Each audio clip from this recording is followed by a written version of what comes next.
My name is Emma Rodriguez.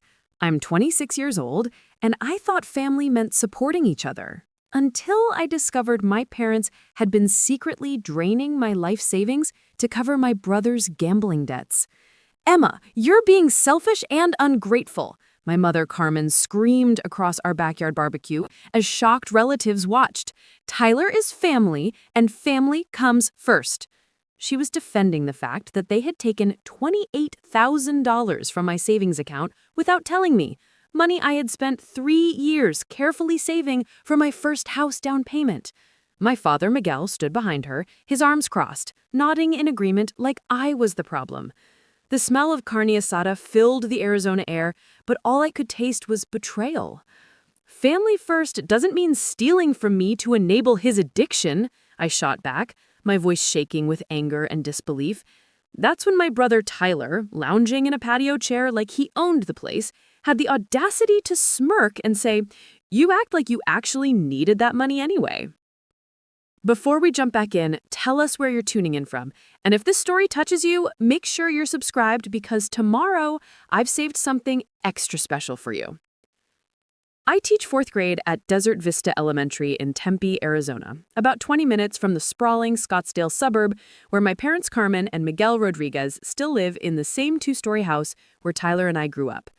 The desert landscape has always been home to me, with its red rock formations and endless blue skies, but lately it felt more like a prison.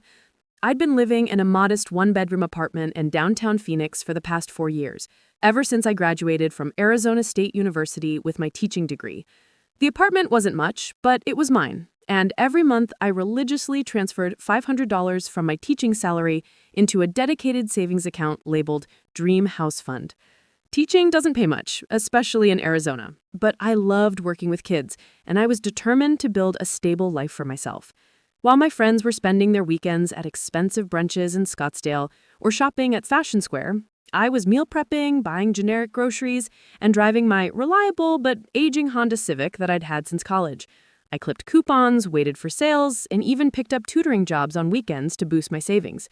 Every dollar mattered because I had a clear goal: save enough for a down payment on a small house in a good school district, somewhere I could eventually raise a family of my own. My savings account had grown slowly but steadily over 3 years. $28,000 might not sound like much to some people, but for me, it represented countless small sacrifices and careful planning. It was Friday nights spent grading papers instead of going out.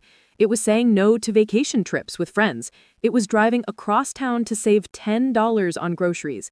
That money was my future, my independence, my proof that I could achieve something meaningful through discipline and hard work. Tyler Rodriguez, my older brother by 3 years, had always been the opposite of me in every way that mattered. Where I was careful and methodical, Tyler was impulsive and reckless. Where I saved money, Tyler found new ways to lose it. He dropped out of community college twice, bounced between jobs, and had been living in our parents' guest bedroom for the past 2 years, despite being nearly 30 years old.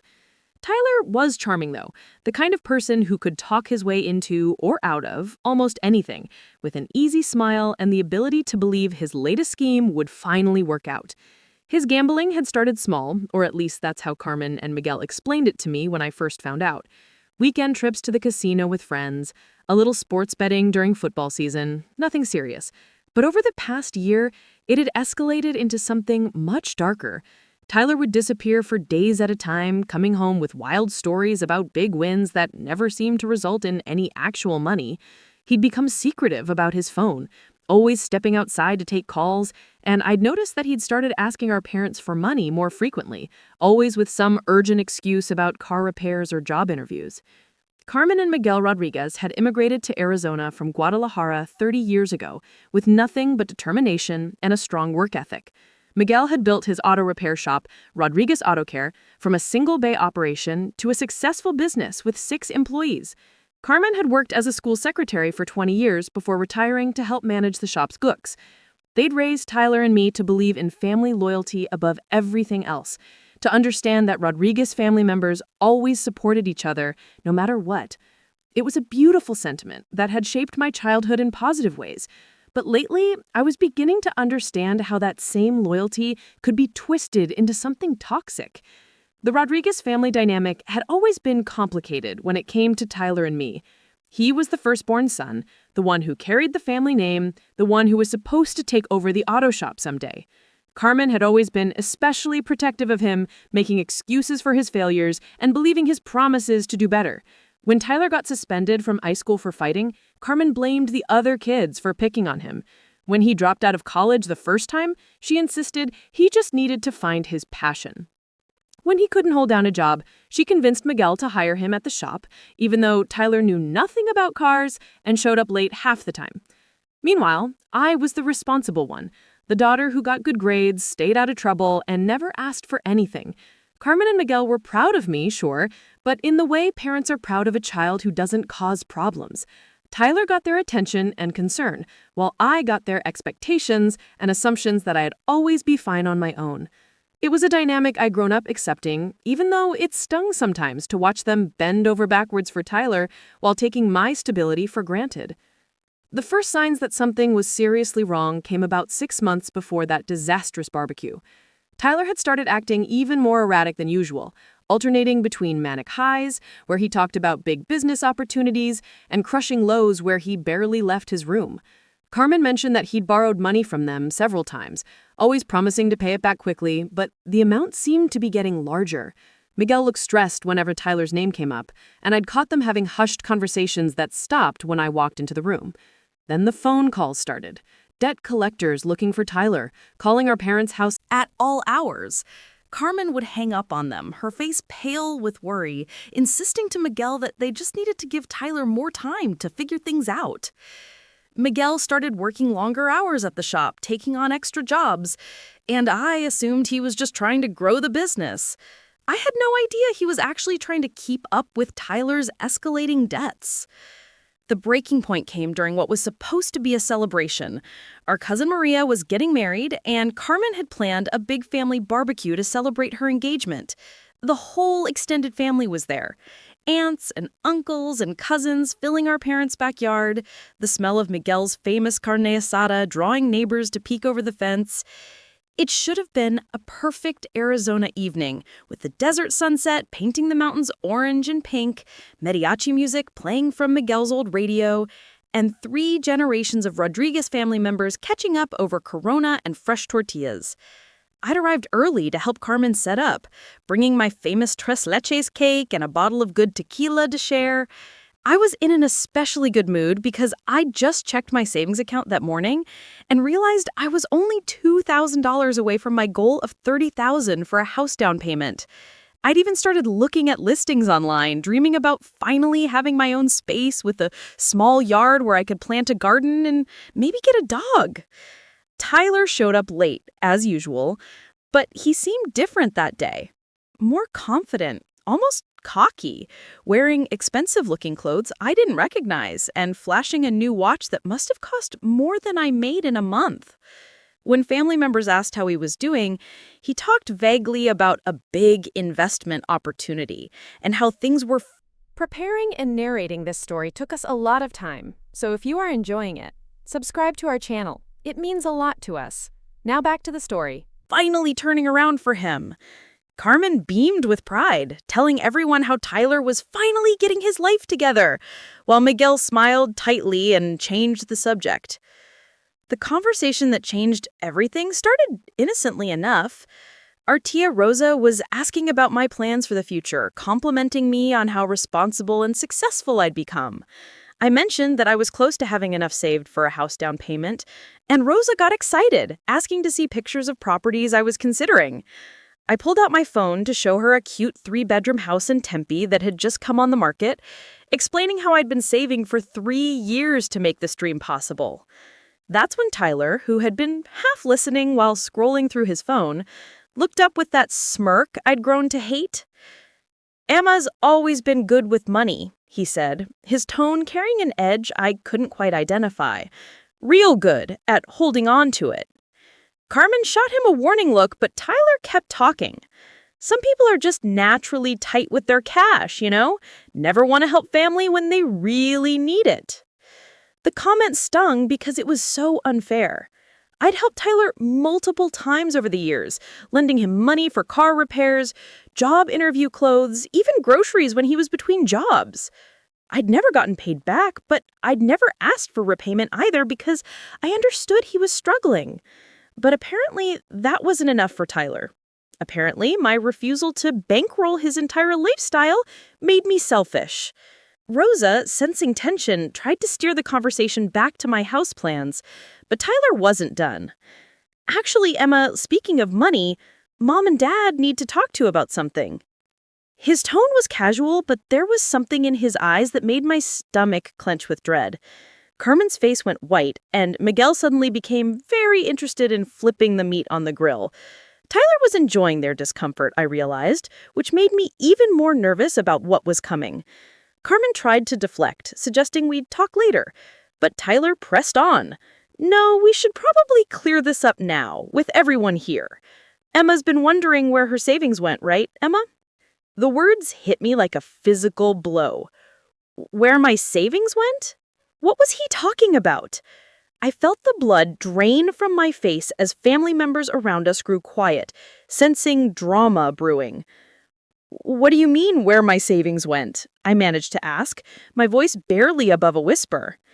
Tyler's smirk widened, and I knew with horrible certainty that whatever he was about to say would destroy my world. Carmen was shaking her head frantically, trying to signal Tyler to stop, but he was clearly enjoying the moment too much to back down. Well, Tyler said, stretching out the word like he was savoring it, Mom and Dad had to borrow from your account to help me out of a little situation. But don't worry, they're going to pay it back eventually. It's just family helping family, right? That's what we do. He said it so casually, so matter-of-fact, like he was talking about borrowing a cup of sugar instead of stealing my entire life savings. The words didn't make sense at first. Borrow from my account? How could they borrow from my account? They didn't have access to my banking information. I'd made sure of that when I opened my own accounts after college. I'd trusted them completely, never imagining they would use that access to take my money without permission.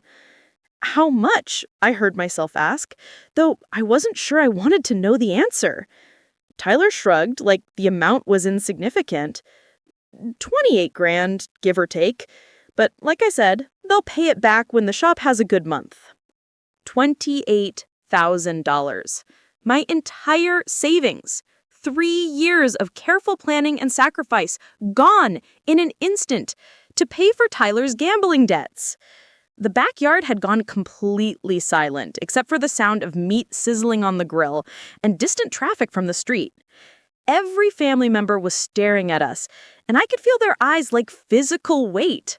Some looked shocked, others embarrassed, and a few seemed angry, though I couldn't tell if their anger was directed at Tyler for causing drama or at me for making a scene. Carmen finally found her voice, but instead of apologizing or explaining, she went on the attack.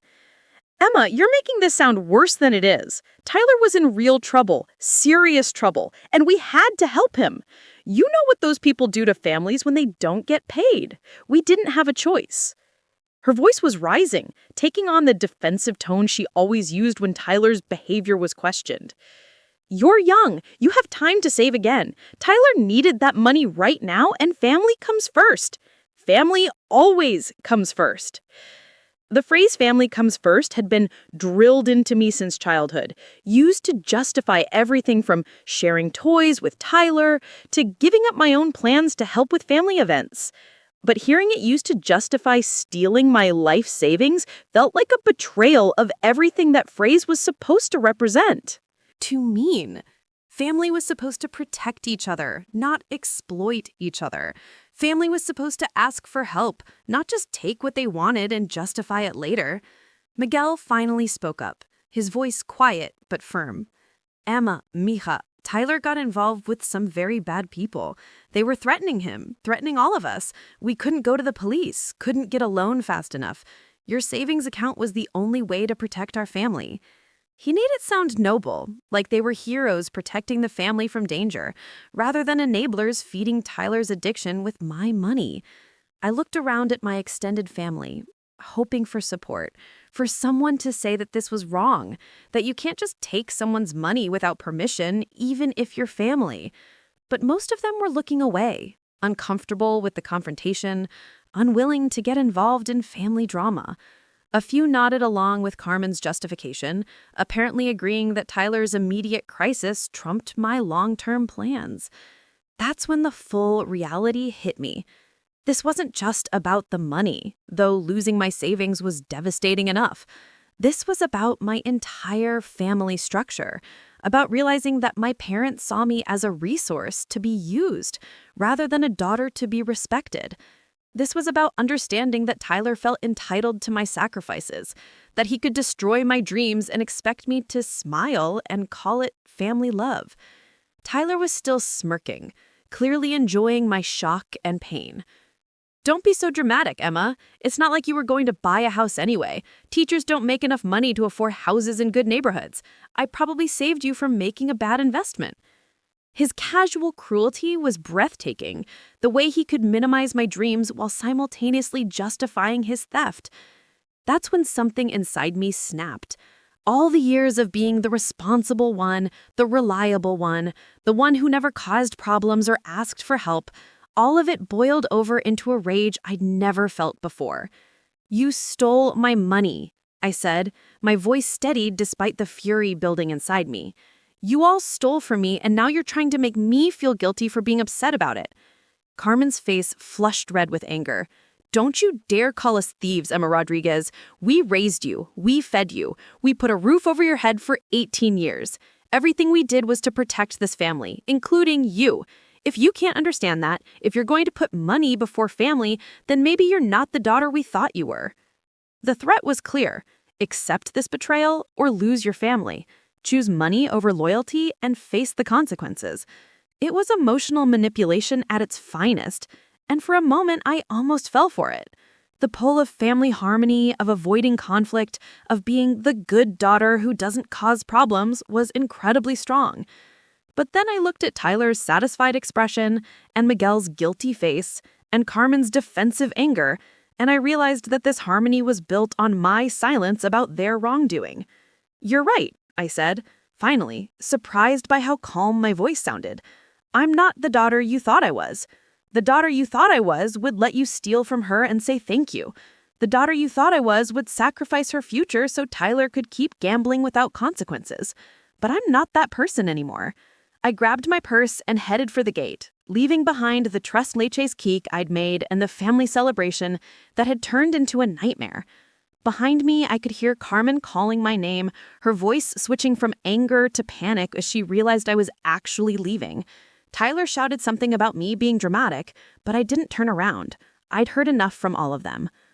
As I drove away from the house where I'd grown up, my hands shaking on the steering wheel, I tried to process what had just happened at the barbecue.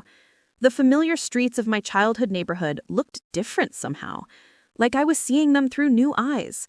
Every stoplight gave me another moment to process the magnitude of what Tyler had revealed so casually, what my parents had done so secretly. $28,000. Gone. 3 years of sacrifice, erased in an instant to cover gambling debts I didn't even know existed.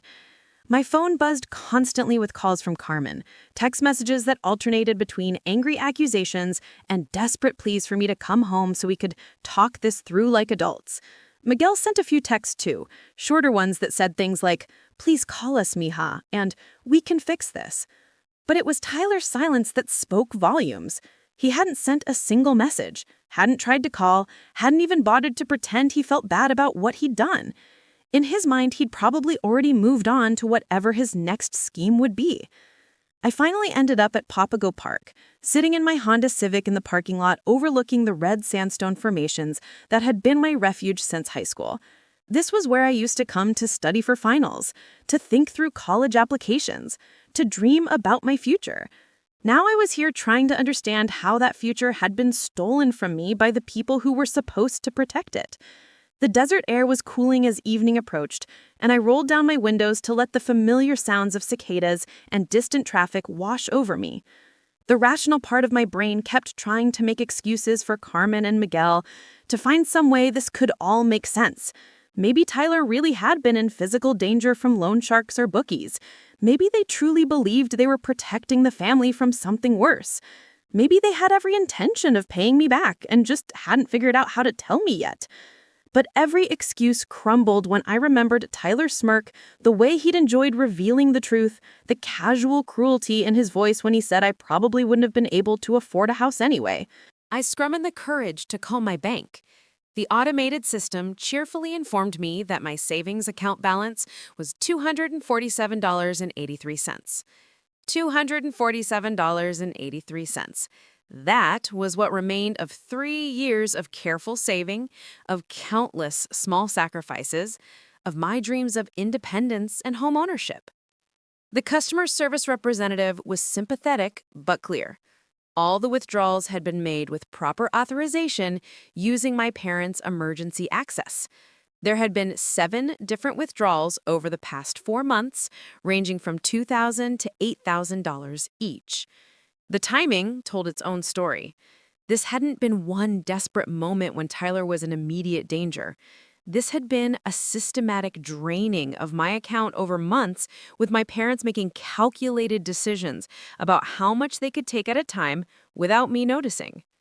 I hung up and sat in the parking lot until security lights came on, trying to decide what to do next. Going home to my apartment felt wrong somehow. Like I was the same person who had left that morning excited about being close to her savings goal, but I wasn't the same person. In one afternoon, I'd learned that my family saw me as a backup plan rather than a daughter, that my brother felt entitled to my sacrifices, and that the financial independence I'd worked so hard to build had been an illusion all along. The drive back to downtown Phoenix gave me time to think about my options. I could go back to my parents' house tomorrow and try to have a calm conversation about repayment plans and family boundaries. I could accept their justification that Tyler's crisis trumped my dreams and work on rebuilding my savings from scratch. I could try to maintain family peace and hope that this was a one-time emergency that would never happen again. Or I could finally acknowledge what I'd been avoiding for years, that my family's version of loyalty was really just code for Emma sacrificing whatever was necessary to keep Tyler comfortable. My apartment felt different when I walked in that night, smaller and more temporary than it had that morning. The stack of house listing printouts on my kitchen table mocked me now, all those 3-bedroom homes with small yards that I'd never be able to afford. The spreadsheet on my laptop showing my careful budget calculations seemed pathetic in hindsight. I'd been so proud of my discipline, so confident in my plan, and I had all been meaningless because I'd never considered that my own family would sabotage everything I was working toward. Sleep was impossible. Every time I closed my eyes, I saw Tyler's satisfied expression or heard Carmen's angry justification about family coming first. I kept thinking about all the times over the years when I'd chosen to stay home instead of going out with friends because I needed to save money. All the small luxuries I'd denied myself to add another $50 or $100 to that account. I thought about the tutoring jobs I'd taken on weekends, the extra hours I'd worked during summer break, the generic groceries and hand-me-down clothes and 10-year-end car I drove because every dollar mattered when you were building towards something bigger. Around 3 in the morning, I gave up on sleep and started looking through old photo albums on my phone, trying to pinpoint when things had started going wrong with Tyler. There were pictures from high school graduation where he looked normal, happy even. Photos from family Christmas mornings where he seemed genuinely grateful for gifts and excited to be with family. But somewhere in the past few years, something had shifted. The photos from recent family gatherings showed a different Tyler, one whose smiles seemed forced and whose eyes looked desperate even when he was laughing. I remembered now the subtle signs I'd ignored or explained away. The expensive clothes that appeared and disappeared from his closet without explanation. The new electronics that he claimed were gifts from friends or good deals he'd found online. The way he'd started asking to borrow small amounts of money more frequently, always with stories about temporary cash flow problems or unexpected expenses. The phone calls he'd taken private, stepping outside or going to another room whenever certain numbers appeared on his screen. Most telling of all, I remembered the changes in Carmen and Miguel over the past year. Miguel had started working longer hours at the auto shop, taking on jobs he normally would have turned down because they were too small or too much trouble. Carmen had stopped talking about retirement plans and even had picked up a part-time job at a friend's boutique, claiming she was bored at home. At the time, I'd assumed they were just trying to build up their savings or maybe save for a vacation. Now, I realized they'd been working extra hours to fund Tyler's gambling addiction while draining my account to cover his debts. The most painful realization was how carefully they'd managed the whole deception. The withdrawals had been spaced out strategically, never more than one per month, never so large that my account balance would trigger any automatic alerts from the bank. They'd clearly been monitoring my savings patterns, timing their withdrawals to coincide with my monthly deposits, so the account would never show dramatic drops that might catch my attention. It was a level of premeditation that made their betrayal even more devastating. By sunrise, I'd made a decision. I wasn't going to let this slide, wasn't going to accept their justifications and hope for the best. I needed to understand exactly what had happened, how long it had been going on, and what Tyler had really done with my money.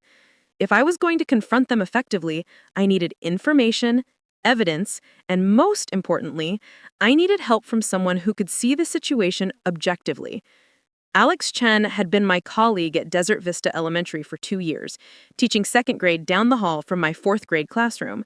We'd become friends gradually, bonding over shared frustrations with administrative policies and our mutual love of hiking in the desert mountains. Alex was practical and analytical, the kind of person who approached problems methodically and never let emotions cloud their judgment. More importantly, Alex came from a family where financial boundaries were respected and maintained, where parents didn't feel entitled to their adult children's money just because they'd raised them. I called Alex at 7 in the morning, apologizing for the early hour, but knowing I needed to talk to someone before I lost my nerve. Alex listened without interrupting as I explained everything that had happened at the barbecue, the phone call to the bank, the systematic withdrawal of my savings over 4 months. When I finished, there was a long silence before Alex spoke. Owed, or who he owed it to, your parents had no right to take your money without asking. And the fact that they hid it from you for months makes it even worse. Alex's voice was calm but firm, and hearing someone else validate my anger felt like a lifeline. You need to document everything, figure out exactly what happened, and then decide how you want to handle it. But don't let them convince you that this was normal or acceptable family behavior, because it absolutely wasn't. We agreed to meet that afternoon at Alex's apartment in Tempe. A cozy place filled with books and plants that always felt peaceful and organized. Alex had already printed out information about financial fraud and victims' rights when I arrived, approaching the situation with the same methodical preparation they brought to lesson planning. We started by listing everything I knew for certain: the amount taken, the timeline of withdrawals, and the various excuses and justifications I'd heard from Tyler and my parents. Then Alex asked the hard questions I'd been avoiding. Did I have any documentation of my parents' emergency access to my account? Had they ever asked permission before accessing my funds? Were there any other accounts or assets they might have accessed without my knowledge? Did I have any proof of what Tyler had actually done with the money? Or was I just taking their word that it had gone to pay gambling debts? That last question hit me hard because I realized I had absolutely no evidence that Tyler's gambling was even the real problem. For all I knew, he could have spent my money on drugs or women or some get-rich-quick scheme that had failed. He could have invested it in cryptocurrency or lost it in a business deal or simply blown it on expensive toys and vacations. My parents had told me it was gambling debts. Tyler had vaguely mentioned being in trouble with bad people, but nobody had shown me any actual proof of where my $28,000 had gone. Alex helped me create a plan for getting answers. First, I would request detailed records from my bank showing not just the withdrawals, but also any information they had about where the money had been transferred. Then I would research Tyler's recent activities, looking for evidence of his gambling or whatever other issues might have consumed my savings.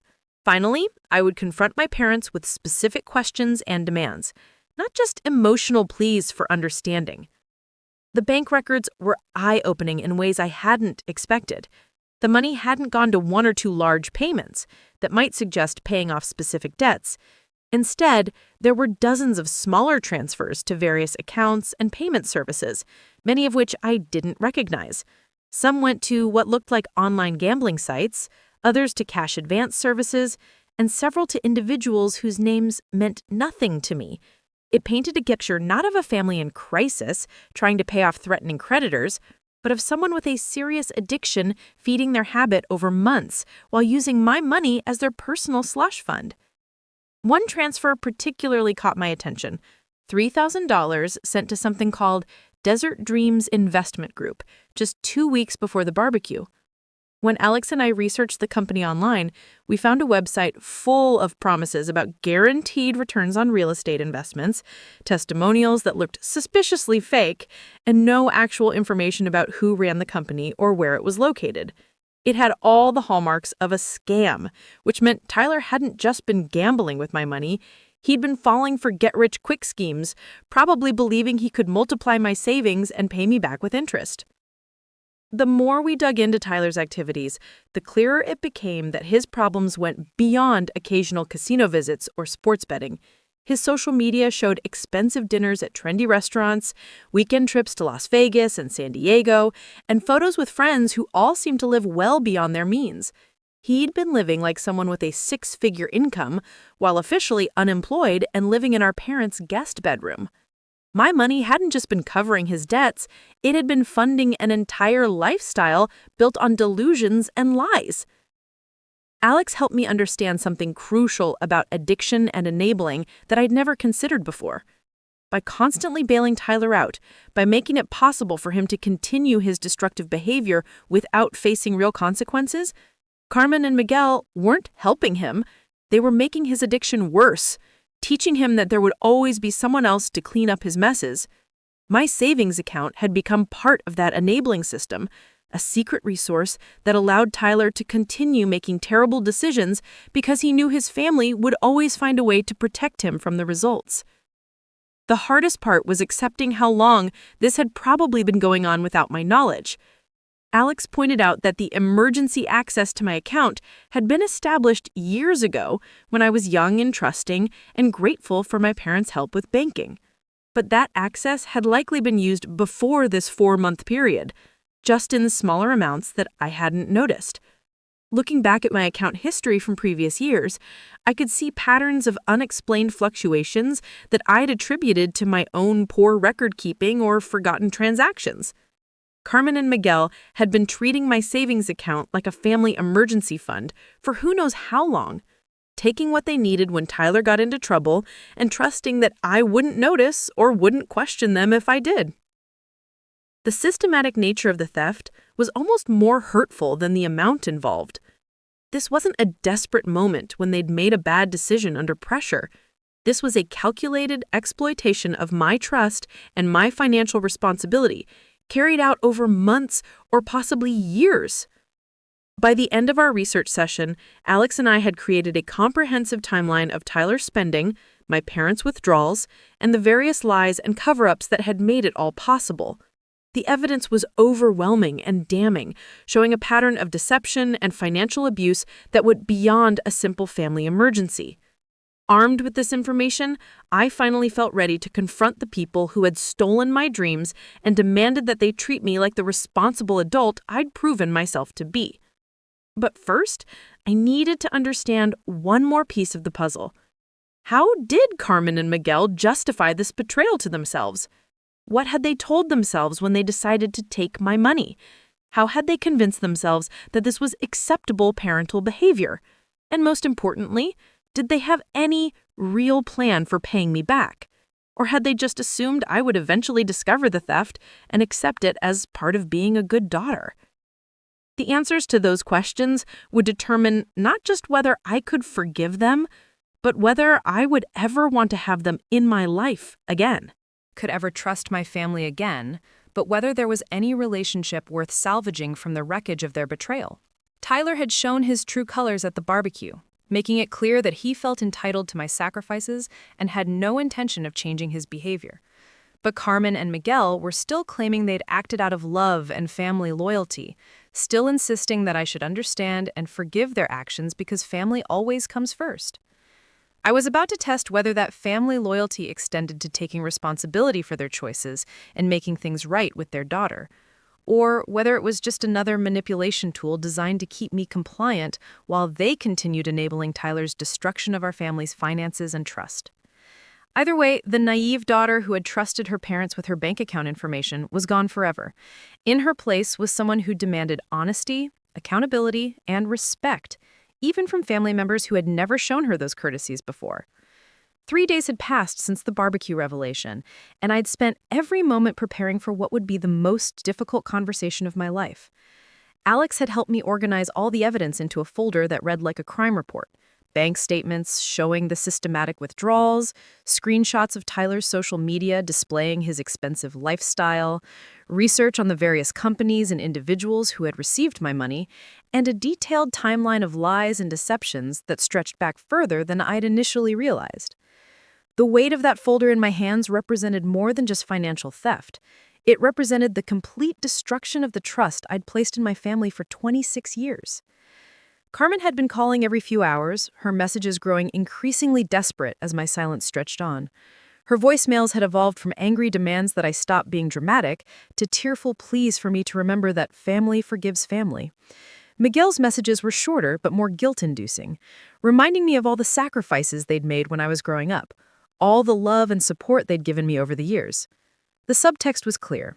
I owed them their forgiveness because of everything they'd done for me in the past. But what they didn't understand was that their past generosity made their recent betrayal even more painful, not less. Tyler, predictably, had maintained his silence. No apologies, no explanations, no acknowledgement that he'd done anything wrong. His absence from the conversation spoke volumes about his character and his expectations. He'd gotten what he wanted from my savings account, and now that the secret was out, he was probably just waiting for the family drama to blow over so he could return to business as usual. In his mind, I was sure this was just Emma being overly emotional about money that he needed more than I did anyway. I'd chosen Sunday dinner as the setting for our confrontation, knowing that the traditional family meal would make it harder for them to dismiss me or walk away. Carmen had sounded relieved when I called to say I'd be coming to dinner, probably assuming that my acceptance of the invitation meant that I was ready to make peace and move on. She had no idea that I was coming armed with evidence and demands that would shatter any hope of returning to our previous family dynamic. The drive to Scottsdale felt longer than usual, my hands gripping the steering wheel as I rehearsed the speech I'd prepared. Alex had helped me practice staying calm and focused, sticking to facts rather than emotions, and demanding concrete answers rather than accepting vague promises or deflections. We'd anticipated every excuse they might offer, every guilt trip they might attempt, every way they might try to turn the conversation back to my supposed selfishness or ingratitude. The house looked exactly the same as it had 3 days earlier, but my perspective had changed completely. This wasn't the family home where I'd grown up feeling loved and supported. This was the place where my parents had made calculated decisions to steal from me over months while pretending to be proud of my financial responsibility. Every family photo on the walls, every comfortable piece of furniture, every sign of the stable middle-class life they'd built, it all felt tainted now by the knowledge of how they'd betrayed my trust to maintain their illusion of family harmony. Carmen greeted me at the door with an expression of cautious hope, her eyes red from what had probably been days of crying and stress. She'd clearly been hoping that my arrival meant that I was ready to forgive and forget, to accept their explanation and move forward as if nothing had happened. Miguel appeared behind her, his face grave but determined, probably steeling himself for whatever conversation was about to unfold. Neither of them noticed the folder in my hand, the physical manifestation of all the research and evidence that would make it impossible for them to minimize or dismiss what they'd done. Tyler was sprawled on the couch in the living room, playing some game on his phone with an expression of casual indifference that made my blood boil. He looked up when I entered, offering a slight nod that was probably supposed to pass for an acknowledgement of my presence.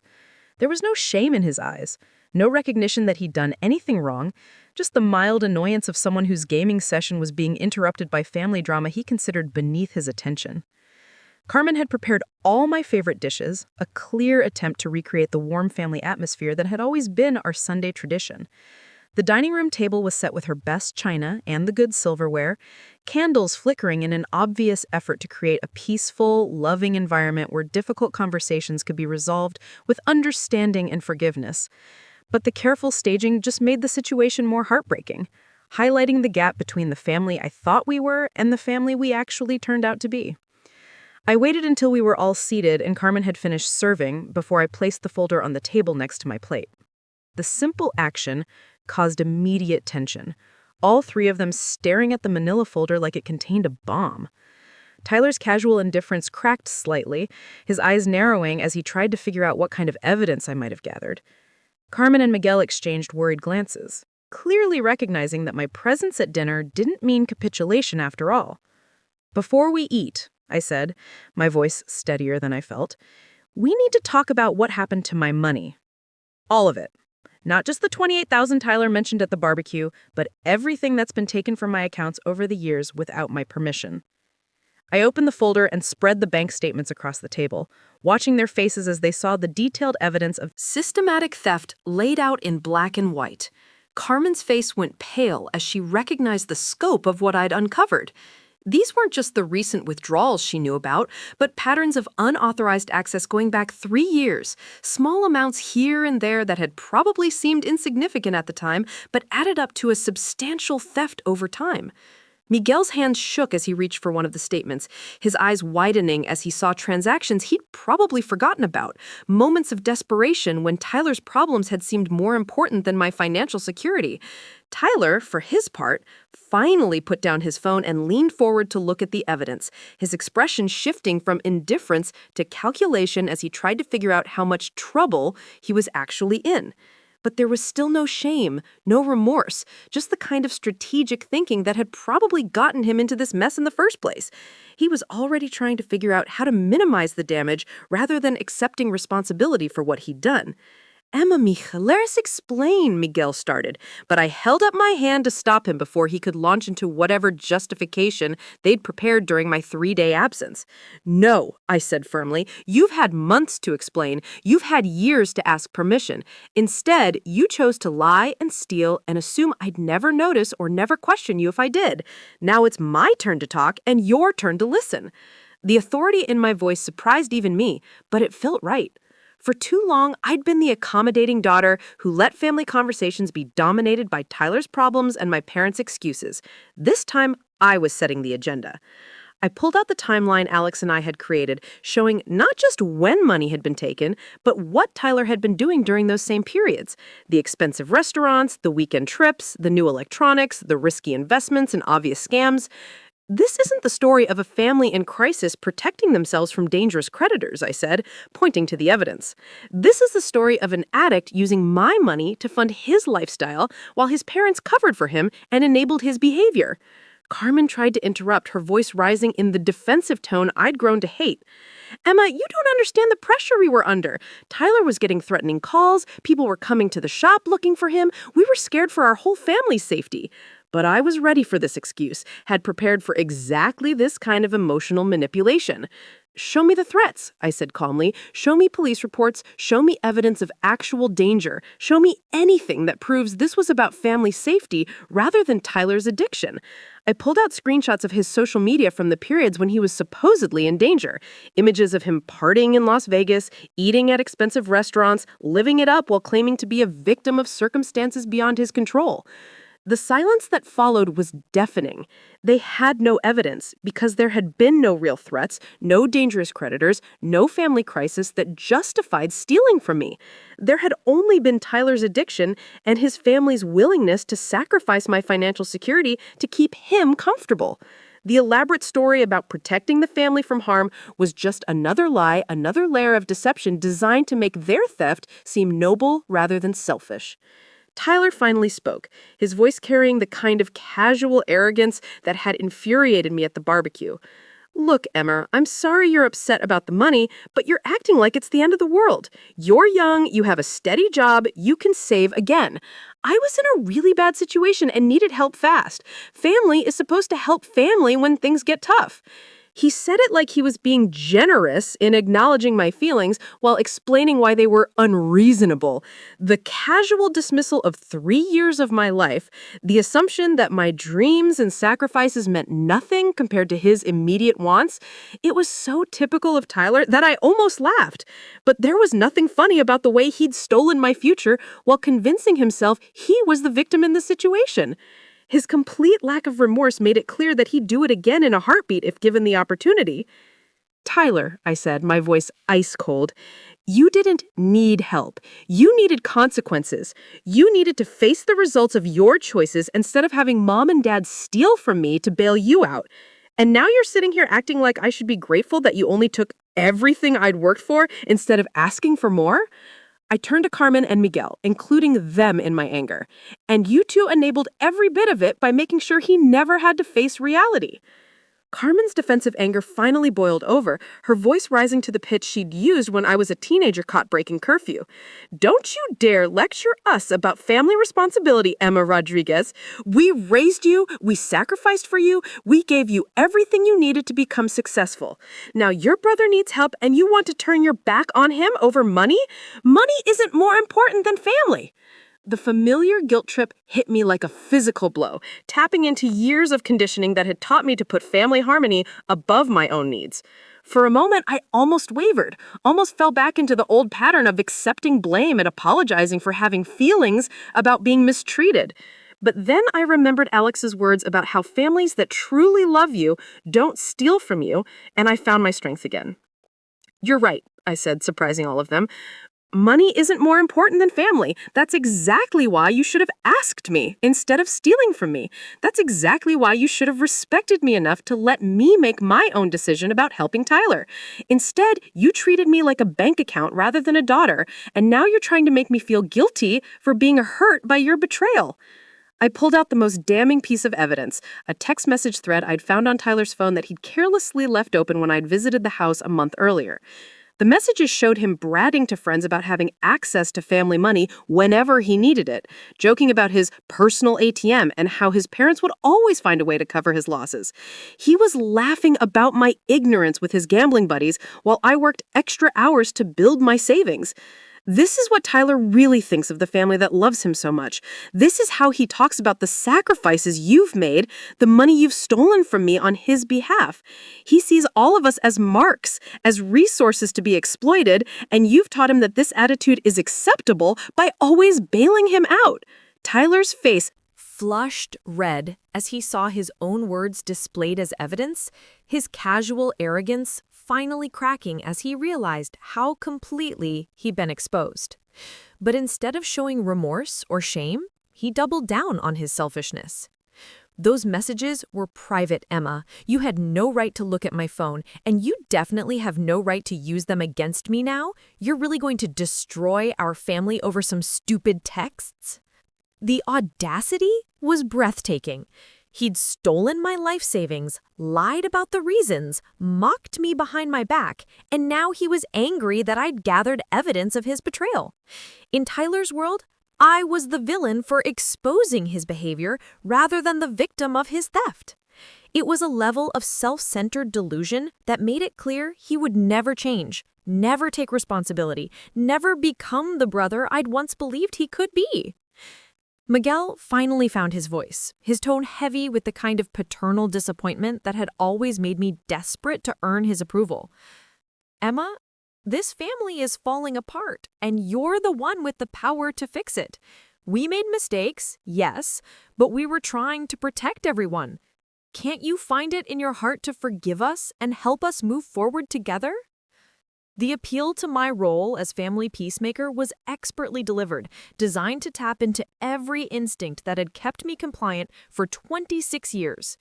Miguel knew exactly how to make me feel responsible for the family's emotional well-being, how to frame forgiveness as strength and boundaries as selfishness. But this time, his manipulation fell flat, because I finally understood what Alex had tried to tell me. Healthy families don't require one member to sacrifice everything for the comfort of everyone else.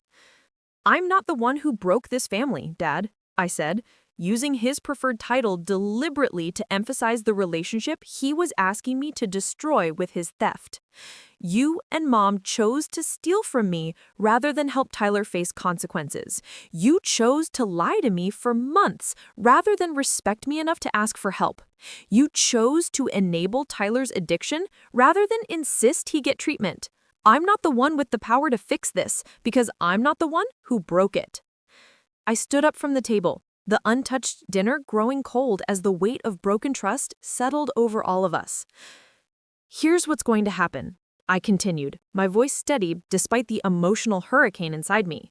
You're going to pay back every penny you've taken from my accounts with interest on a schedule we'll agree to in writing. Tyler is going to get help for his gambling addiction, real professional help, not just promises to do better. And all of you are going to acknowledge that what you did was theft, not family loyalty, so this never happens again. Carmen's voice rose to near hysteria as she realized I was serious about consequences rather than just venting emotions. Emma, you can't demand that we destroy ourselves financially to pay you back immediately. The shop is barely breaking even. We're working as many hours as we can. There's no way we can come up with that kind of money quickly. Her panic was real, probably the first time she genuinely considered the practical implications of what they'd stolen from me. You should have thought about that before you decided to steal from me, I replied, without sympathy. You managed to spend my money over months. You can figure out how to pay it back over time, but it will be paid back, all of it, or I'm filing police reports for theft and fraud. The threat was real, and they all knew it. Alex had helped me research the legal implications, and the evidence was overwhelming enough that criminal charges were definitely possible. Tyler exploded at that, his voice rising to a shout that probably carried throughout the neighborhood. You're really going to send your own parents to jail over money? You're going to destroy Mom and Dad's reputation, hurt the auto shop's business, tear apart our entire family because you can't let go of some cash that you'll make back eventually anyway? His outrage at facing consequences was almost comical, but the desperation underneath suggested he was finally beginning to understand the seriousness of the situation. I'm going to hold you all accountable for your choices, I corrected him. If that means legal consequences, then maybe you should have considered that before you decided to steal from me. Actions have results, Tyler, and for the first time in your life, you're going to face them instead of having someone else clean up your mess. The room fell silent except for Carmen's quiet crying, the sound of a woman finally confronting the reality of what her favoritism and enabling had cost her family. Miguel stared at his hands, probably calculating how long it would take to pay me back and whether their business could survive the financial strain. Tyler scrolled through his phone again, but his movements were agitated now, his casual indifference replaced by genuine worry about what his life would look like if his family safety net disappeared. I gathered my evidence back into the folder, each piece of paper a reminder of how thoroughly they'd betrayed my trust and how carefully I documented their deception. The dinner Carmen had prepared sat untouched, a symbol of her hope that love and tradition could overcome theft and lies. But some betrayals are too fundamental to be healed with favorite foods and family guilt trips. I'm going home now, I said, heading toward the door. You have until next Sunday to decide whether you're going to make this right voluntarily or whether I need to involve the police and lawyers. Either way, I'm done being the family member who sacrifices everything to keep everyone else comfortable. I paused at the threshold, looking back at the 3 people who had shaped my entire life and realizing that I didn't recognize any of them anymore. Emma, please, Carmen called after me, her voice breaking. Don't leave like this. We're still family. We still love you. We can work this out if you just give us a chance. But her plea fell on ears that had finally learned to distinguish between love and manipulation, between family loyalty and family exploitation. The drive home through the Arizona desert felt like a journey between 2 different lives. The daughter who had arrived at that house was gone, replaced by a woman who understood her own worth and refused to accept less than basic respect from anyone, including family. The familiar landscape looked different somehow, less like home and more like a place I was preparing to leave behind. Back in my apartment, I called Alex to report how the confrontation had gone, describing the evidence presentation, the various excuses and guilt trips, and Tyler's complete lack of remorse. Alex listened without judgment, offering support and validation for the difficult boundaries I was learning to enforce. We talked about practical next steps, legal options, and the possibility that my family might choose consequences over accountability. The following week, I received dozens of calls and texts from various family members who had heard about the Sunday dinner confrontation through Carmen's network of sisters and cousins. Most of them tried to mediate, suggesting that I was being too harsh, that family forgiveness was more important than money, that I should consider the shame and financial hardship my demands would cause. A few, however, quietly admitted that they'd suspected Tyler had problems and that my parents had been making questionable decisions to cover for him. The most surprising call came from my cousin Maria, whose engagement had been the original reason for the barbecue where everything had come to light. She told me that Tyler had approached her months earlier asking for money, claiming he had a business opportunity that would pay back her investment with huge returns. When she'd refused, he'd become angry and persistent, suggesting that family members should support each other's dreams. The conversation made me realize that I probably wasn't Tyler's only victim, just the one with the most accessible money. On Friday evening, 3 days before my deadline, Miguel called to say they were ready to negotiate a repayment plan. His voice was tired and defeated, lacking the paternal authority that had once made me eager to please him. We arranged to meet at a neutral location, a coffee shop halfway between Phoenix and Scottsdale, where we could discuss terms without the emotional weight of family history surrounding us. Miguel arrived looking like he'd aged 5 years in 1 week, his normally confident demeanor replaced by the exhaustion of someone who'd finally been forced to confront the consequences of his choices. He brought a folder of his own, filled with financial statements showing the auto shop's income and expenses, proof that he'd taken my ultimatum seriously enough to calculate exactly what repayment would cost them. The negotiation was businesslike and uncomfortable. 2 family members treating each other like strangers because trust had been so completely destroyed. Miguel proposed a 3-year repayment plan, with interest, acknowledging that the theft had been wrong while still trying to justify it as a family emergency. I countered with a 2-year timeline and higher interest, along with a written agreement that would hold them accountable if they missed payments.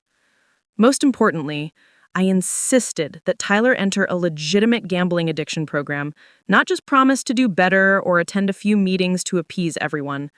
Miguel looked pained at this requirement, probably knowing that Tyler would resist treatment and that enforcing this condition would cause even more family drama.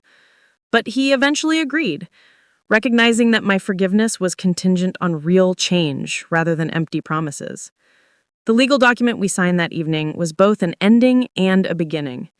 It marked the end of my naive trust in family loyalty and the beginning of my understanding that respect and boundaries could coexist with love. Miguel signed of Mame with shaking hands, probably realizing that our relationship had been permanently altered by his choices, and that rebuilding my trust would take years of consistent behavior rather than familiar appeals to family sentiment. Carmen was notably absent from the negotiation, probably too ashamed to face me directly after her emotional outburst at the dinner. Miguel mentioned that she'd been struggling with guilt and depression since the confrontation, finally understanding that her enabling had hurt Tyler rather than helped him. I felt sad for her pain, but not responsible for it. She'd made her choices just as clearly as I was making mine.